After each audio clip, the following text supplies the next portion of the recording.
You know that feeling, right? The sky gets dark, you hear that distant rumble, and suddenly your happy-go-lucky dog transforms into a trembling, panicked mess. It's so hard to watch, and it can make you feel completely helpless. Well, noise phobia is one of the most common issues out there. But the good news is, there is absolutely a path forward. So let's dive into this practical guide and talk about how to bring some calm back into your home. I mean, does this hit close to home? That first firework goes off and your dog is suddenly panting, pacing, maybe trying to claw their way behind the sofa. It's not them being dramatic. It's a very real, very overwhelming fear. And if this is your reality, trust me, you are in exactly the right place to figure out how to help. So, before we can even think about fixing the problem, we've got to understand it. We need to get inside our dog's head a little bit. What is actually happening in their mind and in their body when they hear those scary sounds? Getting a handle on their experience is, without a doubt, the most important first step. Okay, so it's really important to get the language right here, because these words mean different things. A startle, that's just that quick, reflexive jump when a door slams. It's over in a second. Fear is a little more sustained. The dog hears thunder and decides, nope, I'm gonna go hide in the other room. But a phobia? Well, that's a whole different beast. A phobia is an intense, persistent fear that is completely out of proportion to the actual danger, and it usually gets worse, not better, over time. So what does a real phobia look like? Well, you'll see the physical stuff, the trembling, the heavy panting, maybe even drooling. And then you've got the behaviors, which can range from hiding and being super clingy to frantic pacing, destructive chewing, or even trying to bolt right out the door. The key is recognizing these signs for what they are, a genuine phobic reaction. That helps us respond with compassion instead of frustration. Let's get a little sciencey for a second and look at what's happening on the inside. When your dog hears that trigger sound, their nervous system just goes into overdrive. It's the classic fight or flight response. Their body is flooded with adrenaline and cortisol, their heart is racing. It's an automatic survival switch. And when that switch gets flipped over and over again, the brain's fear circuits just get stuck on the on position, becoming more and more sensitive. Okay, so now we know what we're dealing with. So what do we do about it? Well, the first line of defense isn't actually training, it's management. It's all about creating an environment where your dog can feel safe and secure, even when the world outside feels loud and chaotic. And the centerpiece of this is the safe den. The real trick here is you have to build this before you ever need it. So first, you find a quiet, cozy spot, maybe an interior closet or a corner in the basement with no windows. Second, you make it super comfortable, their favorite bed, and definitely throw in an old t-shirt that smells like you. And third, and this is crucial, you build positive vibes.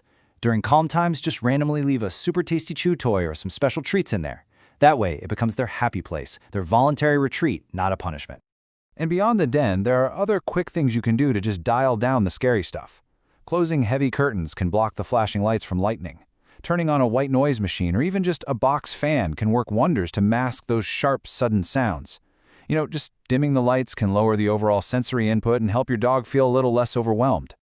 And all of this, it really comes down to this one powerful idea. When a dog feels like their world is predictable, and when they feel like they have some control, like the choice to go to their safe den, their fear genuinely goes down. Our whole goal here is to give them back that sense of control. Now, management is awesome for getting through the storm in the moment, but for a real long-term solution, we need to change how our dog feels about the sound itself. This next part is all about the training that can literally help rewire their brain's association with scary sounds from, danger, to, oh, that noise? No big deal. And we do this with a powerful 1-2 punch, desensitization and counter-conditioning. Think of it like this. Desensitization is slowly, gradually exposing your dog to the sound, starting at a volume so low they barely even notice it. At the exact same time, we do counter-conditioning, which is just a fancy way of saying we pair that quiet little sound with something absolutely amazing, like tiny pieces of chicken or their favorite game. So we're not just getting them used to the noise, we're actually changing their emotional response, teaching them to look forward to it. So what does this actually look like in real life? Well, you can see here, in week 1, you might just play a recording of a thunderstorm so quietly you can barely hear it for just a few seconds while feeding amazing treats. Then you stop. A few weeks later, you might be playing it just a tiny bit louder, maybe in a different room. The absolute golden rule here is to go incredibly slow and always stay under threshold. That means you keep the volume below the point where your dog shows even the tiniest bit of stress. And to stay under that threshold, you have to become a bit of a detective of your dog's body language. We're not waiting for them to start trembling or panting. We are looking for the very first subtle whispers of discomfort. Things like a quick lip lick, a yawn when they're not tired, or maybe they just freeze for a second. The second you see one of those, that's your cue to stop, take a break, and make it easier next time.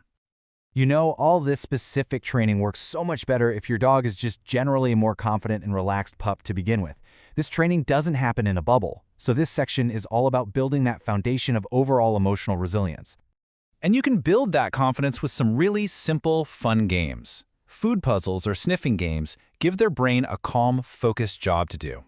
Teaching them simple, reliable cues like touch or go to your mat gives them a predictable way to succeed and earn a reward. Every time they solve a little problem or successfully do a cue, it's like a small deposit into their confidence bank. Now, there are also some non-prescription tools that can really support all your hard work. Pheromone diffusers, for example, mimic those calming scents that a mother dog produces. Pressure wraps provide a gentle, constant compression. It's kind of like a comforting hug for a lot of dogs. And some supplements with ingredients like L-theanine can help take the edge off their anxiety. Now, these aren't magic wands, but they can be a really helpful piece of the puzzle.